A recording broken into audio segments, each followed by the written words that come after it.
All right, so let me start today's proceedings and get them going. We're already 3 minutes behind, if that's right. It's not quite right, actually, it's a little fast. So we have 4 St. Mary's projects that we'll hear presentations for today, the Department of Philosophy and Religious Studies, which is the most we've ever had for a December presentation. So it's always good to break records, right?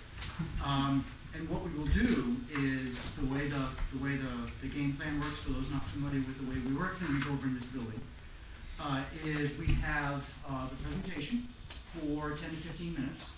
We have then 15 or 10 minutes for discussion.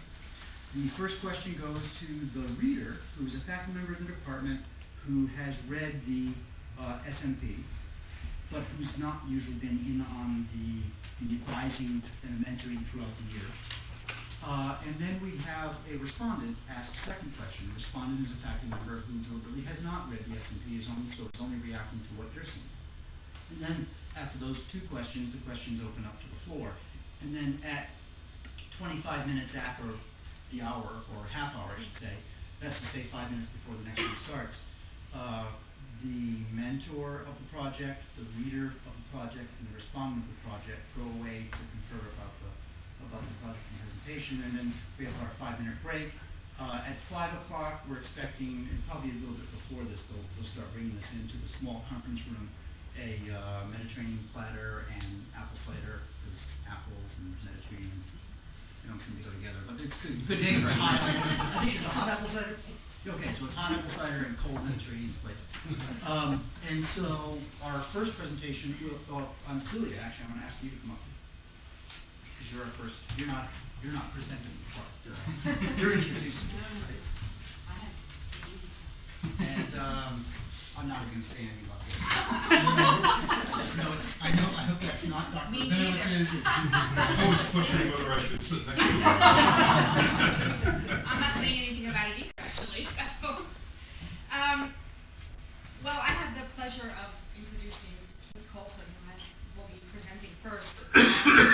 So the first thing that I'd like to do is express my thanks to Keith, because he's been extremely patient and extremely persistent. And some of you, I don't know if all of you know, and some of you may know that I became Keith's SMP mentor halfway through this project this semester. So I think making the switch from one mentor to another is incredibly difficult, and I think perhaps this experience was even more difficult than some. We did a lot of writing and rewriting. We did a lot of additional reading. We did some rethinking, and that's not easy to do in any case. Even if you're working with the same person, I think it's much more difficult to do, to adjust. I mean, he had to adjust to a lot of my little nitpicky.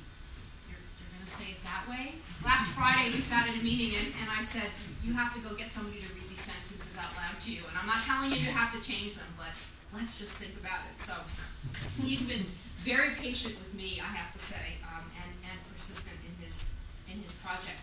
I think the amazing things I've learned from Keith through this project are that whatever I thought I knew about the Caribbean is probably wrong. And what I knew about St. Kitts, which was about that much, was also nothing compared to what I know now. It's a fascinating place. It's a great example of how serendipity can lead you in all kinds of directions. I think if Keith's sister had not gone to vet school in St. Kitts, this would never have happened. And there are lots of interesting things to write about. So Keith was really good at letting the people who lived there talk to him and hearing their stories. And the most fascinating thing I think about his project are the stories that come through, and the questions that Keith asked and the questions that remain as he finished his research. So he's going to talk to you a little bit more about that.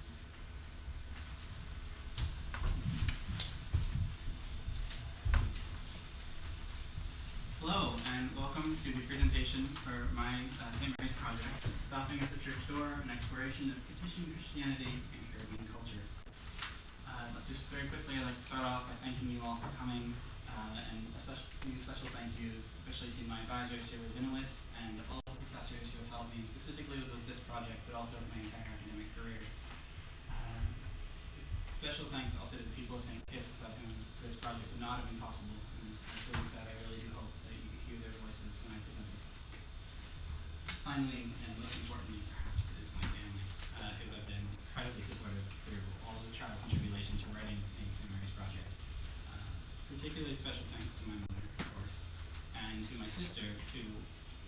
initially said, had she not attended Ross University for veterinary science in the island of St. Kitts, this project would never have happened. So where is St. Kitts? What am I talking about here? St. Kitts is a very tiny island in the leeward chain of the Caribbean archipelago. It is approximately 104 miles square with a population of 50,726. The area of focus for my study was around the capital city of Basseterre and the surrounding areas.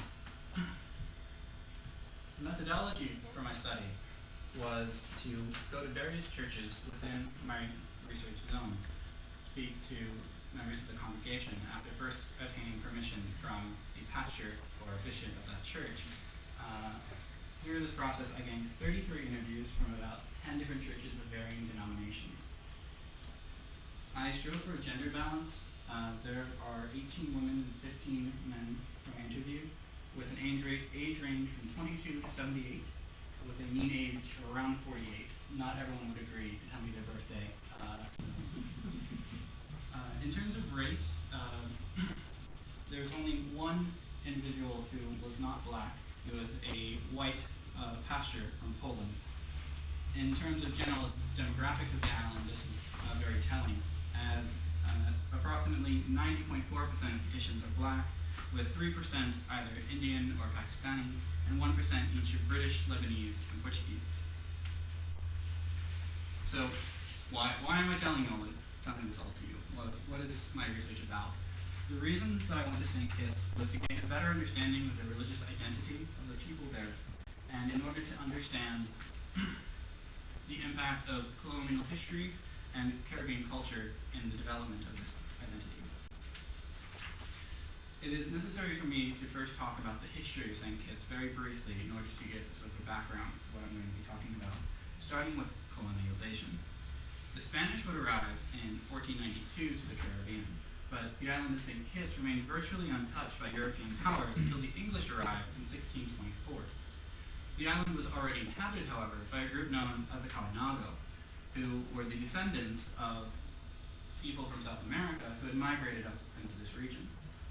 However, within the first few years of the arrival of the English, all of the Kalinago people were slaughtered or abandoned the island, so their influence is fairly minimal compared to other islands. When plantations began to grow, there became a need for labor on the island, and this brought the European colonists started importing African slaves. African slaves began arriving in the early 1800s, and the slave trade would continue in the Caribbean until 1850. Within this time frame, over 4 million Africans were brought across the Atlantic. The English slave system in particular was known to be particularly debilitating to the ability of Africans to maintain and preserve their culture. And so the African influence within these traditions and within the view of Christianity that Kittitians have is suspect. Though the British would arrive in 1624, the first Anglican church would not be built until 1679. This was largely because the plantation owners did not want the slaves focusing on religion. Rather, they preferred them to focus on fields. However, other denominations and churches did arrive during this time, specifically the Catholics, Moravians, and Methodists, who would also have a minimal impact as the plantation owners forced them to stay away from the slaves. Full emancipation in the British Caribbean would not occur until 1848, with St. Kitts gaining independence in 1993 from the British Empire, but only in federation with another island, the island of Nevis. They would end sugar production in the year 2005, and to this day, the island of St. Kitts economically relies entirely upon the tourist trade. New churches started arriving in the 20th century, namely the Baptist, Pentecostal, Seventh-day Adventist, Salvation Army, Jehovah's Witness, Church of Latter-day Saints, Coptic Church, among others. This history lays the groundwork for my findings. In my research, I identified two major areas of tension within Kittitian Christianity. The first is over a classification of churches and denominations as either traditional or sideways.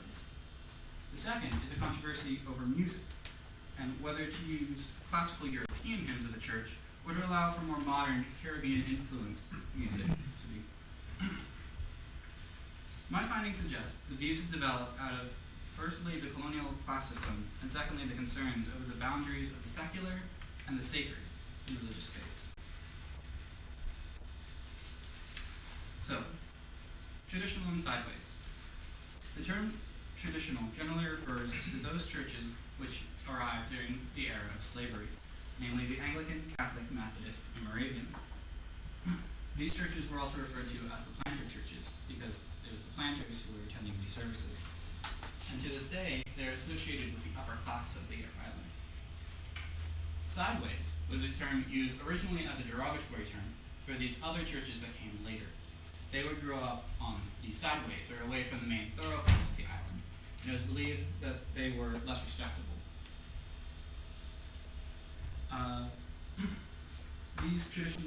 These denominations included just about everything besides the four traditional denominations, particularly my research, the Baptist, Pentecostal, Salvation Army, and Seventh-day Adventists.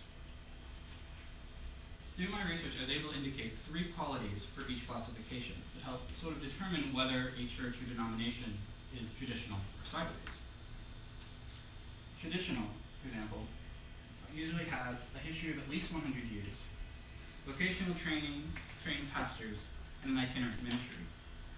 Sideways is based largely on their location, thus the name, and a connection to the Evangelical Association of St. Kitts, an organization which focuses on an evangelical mission on the island.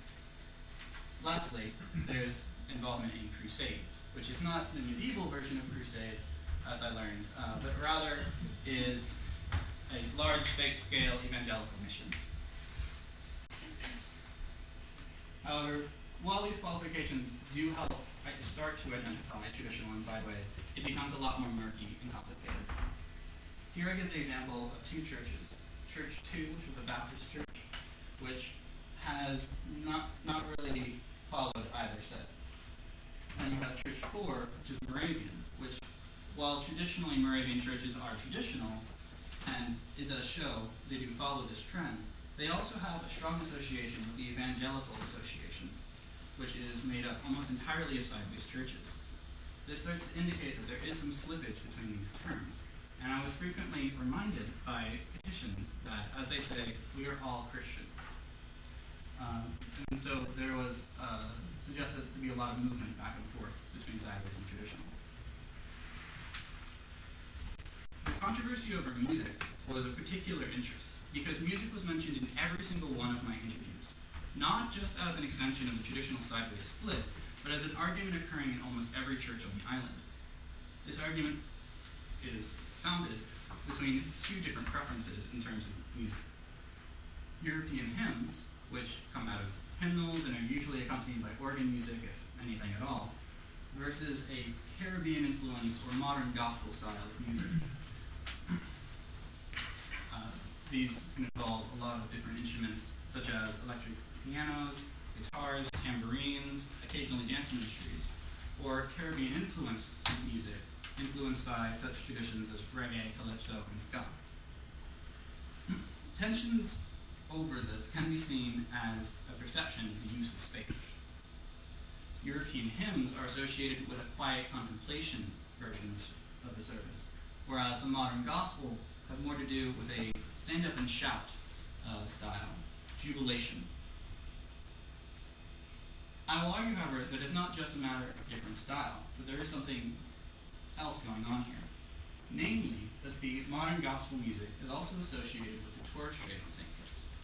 When a cruise ship comes into St. Kitts, every shop begins playing reggae music or modern pop, and it is everywhere. It is unavoidable.